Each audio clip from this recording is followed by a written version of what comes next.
mentioned about positive pranic lifestyle. So can you elaborate on what is positive pranic lifestyle and why is it needed in the current times? When I was in the ashram, a lot of things are taken care of. You don't think about energy, you don't think about space and all of that. But now, for people living outside the ashram, how can they maintain their space so that they don't have to worry, so that they can also lead a very energetic lifestyle, right? It starts with everything. It starts with the surrounding external, and it's also your internal environment. Both have to be taken care of. In which way you can take care of it the best? So that's what these classes are about. For the purpose of the general audience, prana is just energy, right? Or you can say life force, like the energy that is running this entire planet's life. So, and prana can operate in many different ways, right? So the prana that's on this laptop is different from the prana that's operating us as human beings. And within the human beings also, we have multiple pranas. For example, a construction worker will have a different level of prana compared to a guy like me. Right now, I'm sitting in front of the laptop. I will need a different prana. That means different energies and different life experience or life energies that's needed.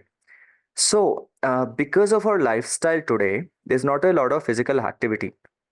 So, how do we take care of what kind of prana is needed for this lifestyle and for this and circumstances of the planet? So that's what's covered in these classes, number one. So that's what we are referring to as positive prana. It doesn't mean negative prana is bad. It's just not relevant today in today's context. That's all we're trying to say. So what is relevant to today's context? Maybe your grandfather would have said that I did so much and I used to do so many things, but today it's not relevant anymore. Even if it's the genetic information is there within you, circumstantial context outside of you, it's not there.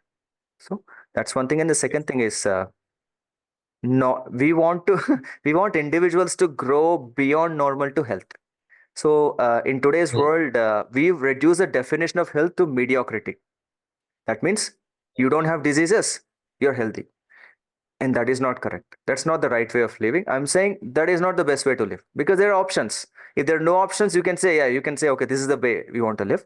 But because we have so many options out there to live beyond normal, which is a healthy way of living. You don't have to do yoga, meditation, all of that. At least basic health, that much should happen to everybody. So these classes are provided for just for that. So could you tell us a bit more about what is covered in these pranic lifestyle sessions, Anna? At a very basic level, we're trying to cover how to wake up, how to sleep, how to eat, how to cook, how to drink, literally whatever you do on day-to-day basis. All the actions you think you are planning to do or you do as a human being. We're just covering how to do it, why you're doing, when to do, what to do, basically.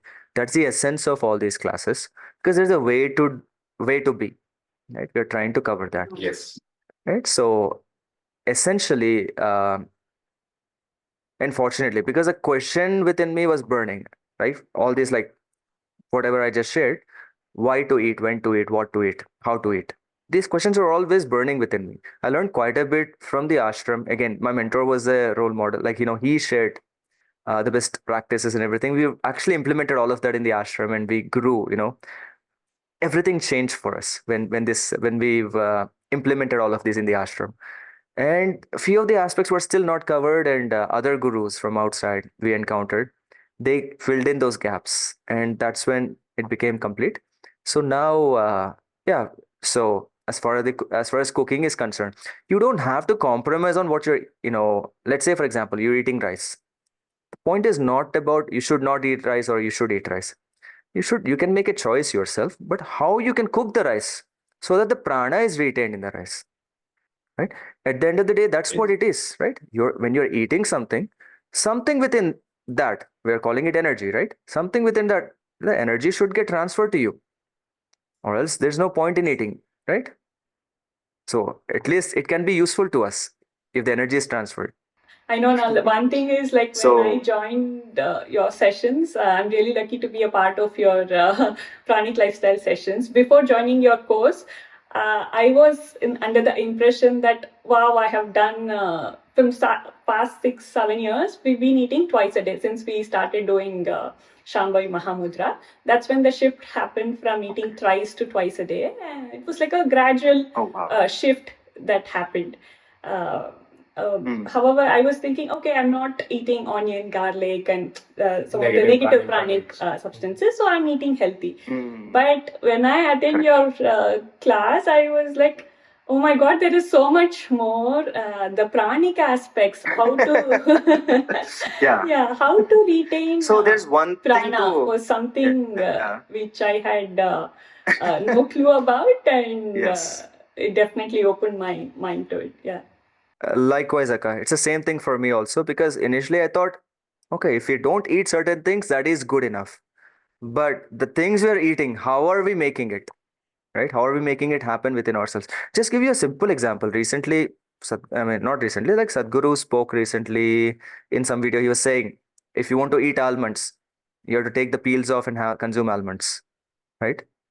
So, technically speaking, almonds are positive pranic. But if you want the energy to transfer to you fully in an efficient and effective way, take the peels off and have it. Right? These are the simpler things, the finer details. That's all we are covering here.